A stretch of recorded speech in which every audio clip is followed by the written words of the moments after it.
ओडिशा सरकार को महिला और शिशु विकास विभाग पक्षर नारी शक्ति बंधन कार्यक्रम ए अवसर में मुख्यमंत्री मंजुला माझी सेठारे पहुंची अभिभाषण रखुंट। हिताधिकारी केवल महिला अटंती केवल महिला अटंती ये हिसाब रे आछि स्टैटिस्टिक्स कहूची पीएम आवास योजना रे पीएमएवाई जो घर पीएम आवास योजना अधीन रे 72% अर्थात 72% घर महिला नाम रे ये पंजीकृत हो समान को परिवार मालिकाना सत्व आज प्रदान करा जायछि।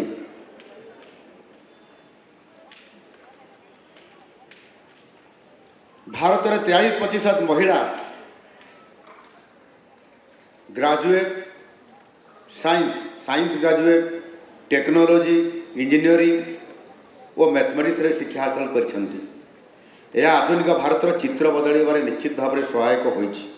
सेहीपरि प्राथमिक शिक्षा 57% रु 60% होउचन्ति शिक्षयित्री बा टीचर एवं उच्च शिक्षा क्षेत्र में 45% होउचन्ति अध्यापिका।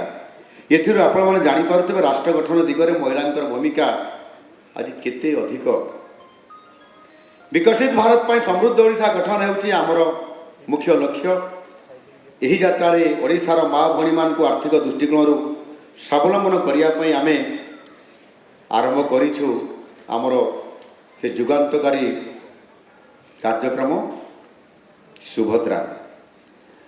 सुभद्रा यह केवल एक सहायता राशि नुहे बरं ओडिशार 1 कोटी अधिक महिला आत्मनिर्भर करिवार एक महान प्रयास।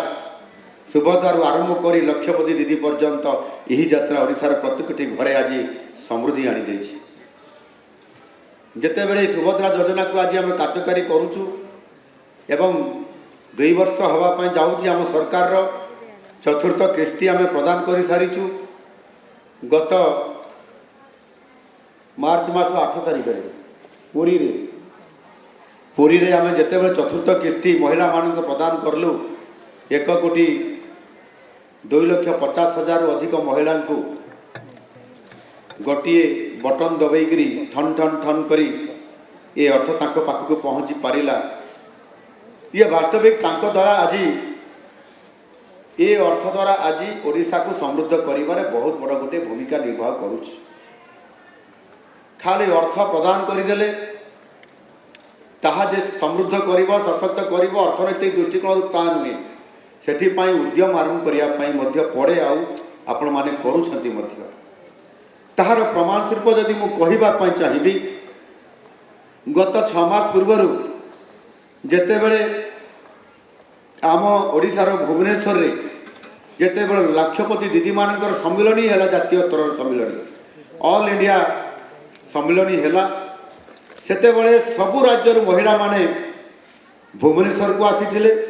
आम ओडिशार सबु जिलार महिला माने भुवनेश्वर को आसीथिले एवं आमर कन्वेंशन सेंटर तांकर गोटे बड़ सम्मिलनी हैला एवं ये सम्मिलनी रे अनेक महिला को अनेक सुभद्रा भणी को मध्य सुजोग दियागला सेमाने तांकर मत रखिबा पाई। ता भितर किछि भौणी अनेक कथा खुशी रे एवं शक्ति संचय करी सेमाने तांकर मत व्यक्त मध्य करले।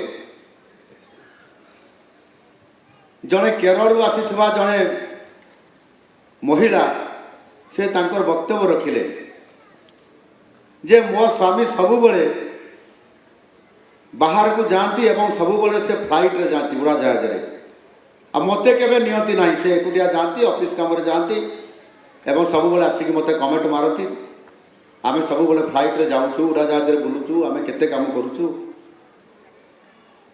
एवं एमिति एक परिस्थिति तांको पाखरे से कमेंट मारती जहाँपर तांको मन भारी कष्ट हुए किंतु तांकर इच्छा शक्ति कमी नथिला। से भी चिंता करथिले ठीक अच्छे मु भी एमती एक मोर आत्मविश्वास को मु बढ़ेबी काम करी जो थे भी मते सुजोग मिलिबो हुए तो मु भी दिने उड़ा जहाज रे उड़ीबी बोली। जेतेबेले यशस्वी प्रधानमंत्री नरेंद्र मोदी जी आह्वान करती लाखपति दीदी आउ से लाखपति दीदी रे शामिल होती जड़े साधारण एसएचजी महिला एसएचजी महिला लाखपति दीदी जितेबाला से सामिल हुंती से लाखपति दीदी महालाखपति दीदी बनी जाती। महालाखपति दीदी माने लाखपति दीदी माने वर्ष को 1,00,000 टंका रोजगार करवा महालाखपति दीदी माने वर्ष को 10 लाख टंका रोजगार करवा एवं से स्तर को से पहुँची गले एवं अनेक जगार मीटिंग रे जीवा पाई मत आह्वान आसिला एवं जेहेतु अन्य राज्य को दूर राज्य को जीवार अच्छी से उड़ाजाहाज जीवार सुजोग मिलला जिते बड़े से आसिले एठी ओडिशा को भुवनेश्वर उड़ाजाहाज रे आसिले ता पूर्व आउ गोटे मीटिंग को जाइए सेठी भी से उड़ाजाहाज रे जाइए एवं उड़ाजाहाज मीटिंग सारिकी जिते बड़े से उड़ाजाहाज रे फेरिले से स्वामी के आगे से पारिबा पड़िया को से भी देखा पछई नथिले तमे